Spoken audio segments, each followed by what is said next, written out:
Il faut garder une poire pour la soif. Il faut garder une poire pour la soif. One must keep a pear for thirst. This proverb advises saving something for future needs or emergencies.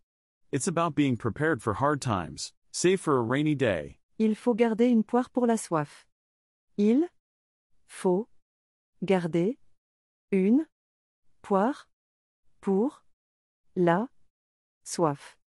Example. Mets de l'argent de côté chaque mois, il faut garder une poire pour la soif. Put some money aside each month. Save for a rainy day. Mets de l'argent de côté chaque mois, il faut garder une poire pour la soif.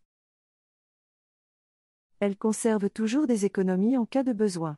Il faut garder une poire pour la soif. She always keeps some savings in case of need. It's good to have a nest egg. Elle conserve toujours des économies en cas de besoin. Il faut garder une poire pour la soif. Today, we are learning. Il faut garder une poire pour la soif. Il faut garder une poire pour la soif.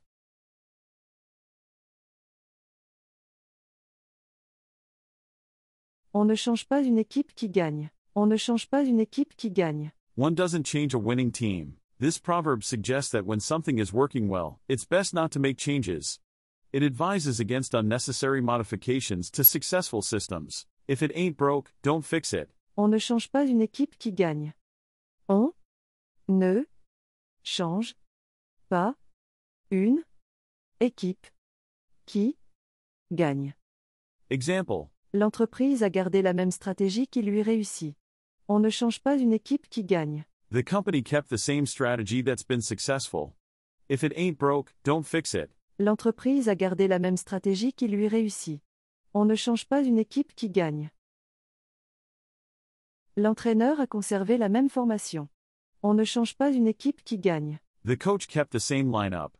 Stick with what works. L'entraîneur a conservé la même formation. On ne change pas une équipe qui gagne. Today, we are learning. On ne change pas une équipe qui gagne. On ne change pas une équipe qui gagne.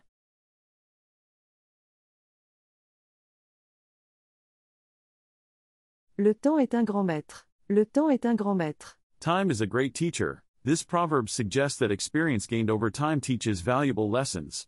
It emphasizes the wisdom that comes with age and experience. Time is the wisest counselor. Le temps est un grand maître.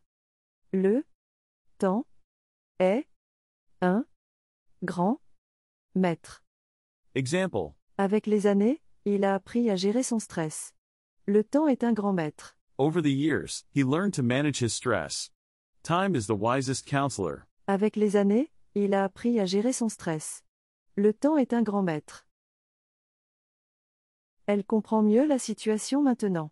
Le temps est un grand maître. She understands the situation better now. Experience is the best teacher. Elle comprend mieux la situation maintenant. Le temps est un grand maître.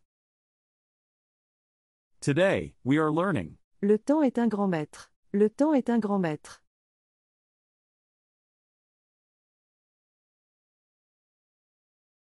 Un tien vaut mieux que deux, tu l'auras. Un tien vaut mieux que deux, tu l'auras. One you have is worth more than two, you'll have it. This proverb means that a small but certain advantage is better than the possibility of a greater one.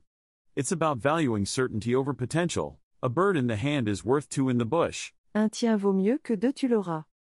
Un tien vaut mieux que deux, tu l'auras. Example. Il a accepté l'offre d'emploi plutôt que d'attendre une meilleure. Un tien vaut mieux que deux, tu l'auras. He accepted the job offer rather than waiting for a better one. A bird in the hand is worth two in the bush. Il a accepté l'offre d'emploi plutôt que d'attendre une meilleure. Un tien vaut mieux que deux, tu l'auras. Elle a préféré un petit profit immédiat à un gain potentiel futur. Un tien vaut mieux que deux, tu l'auras. She preferred a small immediate profit to a potential future gain. Better safe than sorry. Elle a préféré un petit profit immédiat à un gain potentiel futur. Un tien vaut mieux que deux, tu l'auras. Today, we are learning. Un tien vaut mieux que deux, tu l'auras. Un tien vaut mieux que deux, tu l'auras.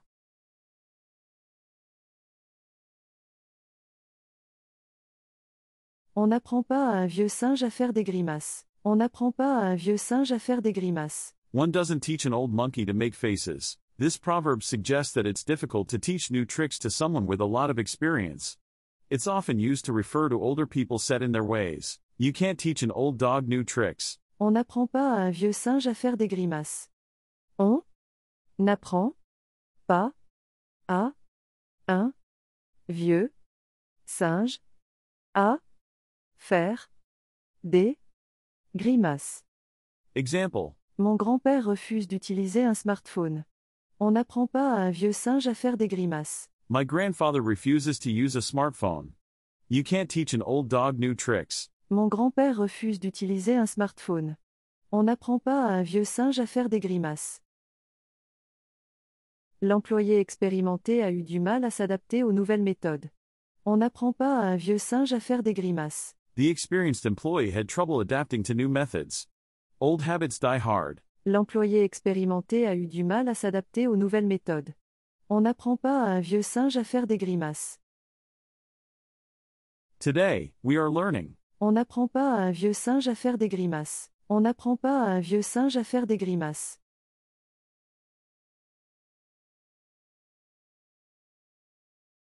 Il n'y a pas de rose sans épines. Il n'y a pas de rose sans épines. There is no rose without thorns. This proverb means that every good or beautiful thing has its drawbacks or difficulties. It suggests that nothing is perfect. Every rose has its thorn. Il n'y a pas de rose sans épines. Il n'y a pas de rose sans épines. Example. Cette relation est merveilleuse, mais a ses défis. Il n'y a pas de rose sans épines. This relationship is wonderful, but has its challenges. Every rose has its thorn. Cette relation est merveilleuse, mais a ses défis. Il n'y a pas de rose sans épines. Le nouveau travail est bien payé, mais très stressant. Il n'y a pas de rose sans épines. The new job is well paid, but very stressful. There's no such thing as a free lunch. Le nouveau travail est bien payé, mais très stressant. Il n'y a pas de rose sans épines. Today, we are learning. Il n'y a pas de rose sans épines. Il n'y a pas de rose sans épines.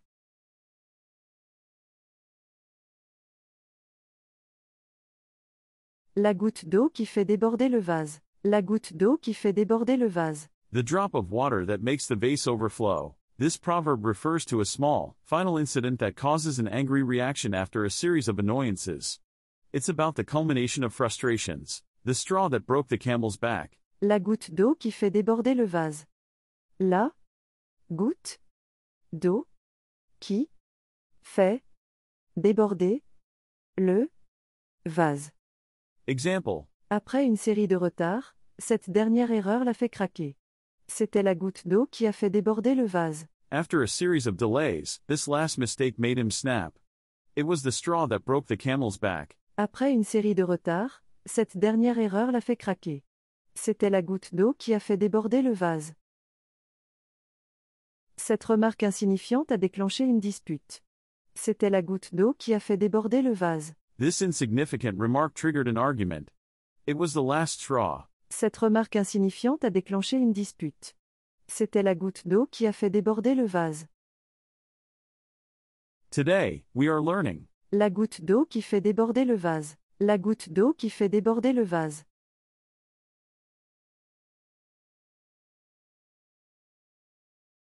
L'arbre qui cache la forêt. L'arbre qui cache la forêt. The tree that hides the forest. This proverb suggests that focusing too much on a single detail can prevent one from seeing the bigger picture.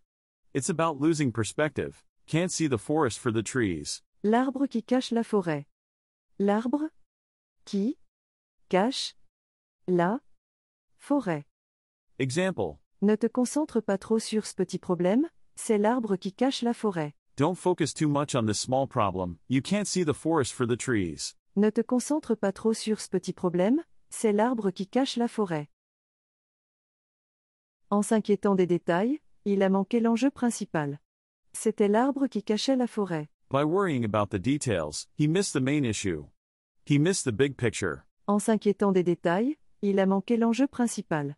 C'était l'arbre qui cachait la forêt. Today, we are learning. L'arbre qui cache la forêt. L'arbre qui cache la forêt.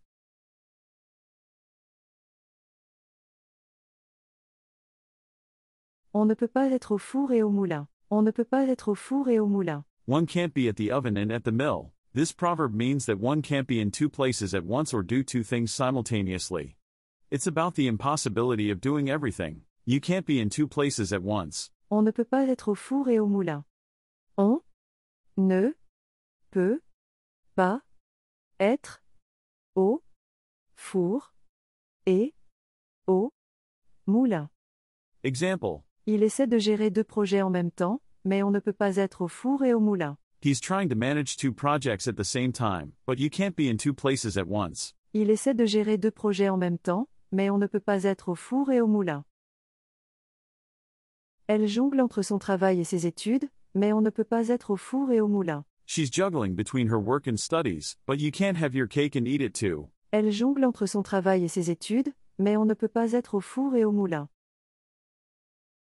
Today, we are learning. On ne peut pas être au four et au moulin. On ne peut pas être au four et au moulin.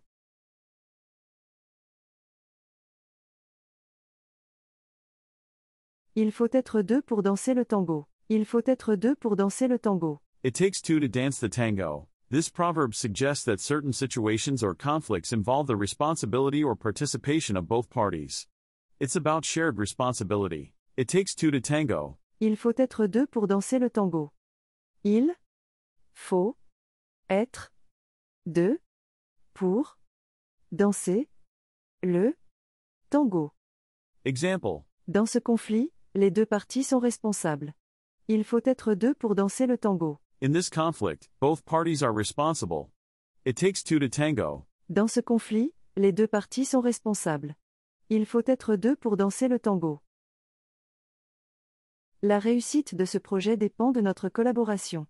Il faut être deux pour danser le tango. The success of this project depends on our collaboration.